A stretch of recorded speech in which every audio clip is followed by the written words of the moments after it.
Saving $1,500 on an e-bike sounds like a great deal, until the battery dies, or you can't find replacement parts, or customer support has stopped picking up. So, should you actually buy a cheap e-bike, or are you just buying an expensive problem? Let's be clear here, cheap doesn't automatically mean bad.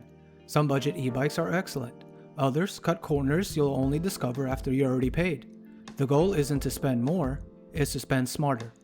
The battery is the single most expensive part of an e-bike. If it fails, a replacement could cost hundreds of dollars, sometimes close to what the bike originally cost. And here's a question, can you even buy one? Some companies stop stocking replacement batteries after only a few years. A cheap bike isn't much of a bargain if one missing battery turns it into garage decor. Who this matters to? The daily riders, the long-term owners. If you only ride occasionally, this is less likely to affect you. Every bike breaks eventually. The question is, can you fix it? Reputable brands usually have replacement parts and customer support. Unknown brands sometimes have neither. Saving money today doesn't help if a $30 part keeps the bike parked for a month. Who this matters to? The commuters and anyone replacing a car. One thing to always look for, UL certification. That doesn't mean the bike is perfect, but it does mean the electrical system has been tested to recognize safety standards. If a company won't clearly tell you, I'd keep shopping. On the cost and convenience side, the cost is low, convenience is medium. Cheap to buy, potentially expensive to own.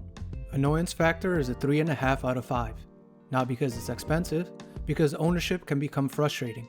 Waiting on parts, hunting for a replacement battery, calling a number that goes to voicemail, wondering if the company you bought from still exists.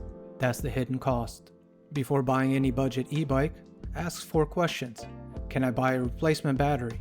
Does the company have real customer support? Are replacement parts available? Is it UL certified? If the answer is yes to all 4, you already avoided many of the biggest mistakes. The grounded verdict is depends. Buy it if it's from a reputable budget brand, replacement batteries are available, parts are easy to find, you're buying it for casual riding or commuting with realistic expectations. Skip it if you're only buying it because it's the cheapest option, the company has no support, replacement parts are unclear, safety certification isn't listed. A cheap e-bike isn't automatically a bad buy, but the cheapest price doesn't always lead to the lowest cost of ownership. Buy what works, not just what costs less. Spend smart, stay grounded.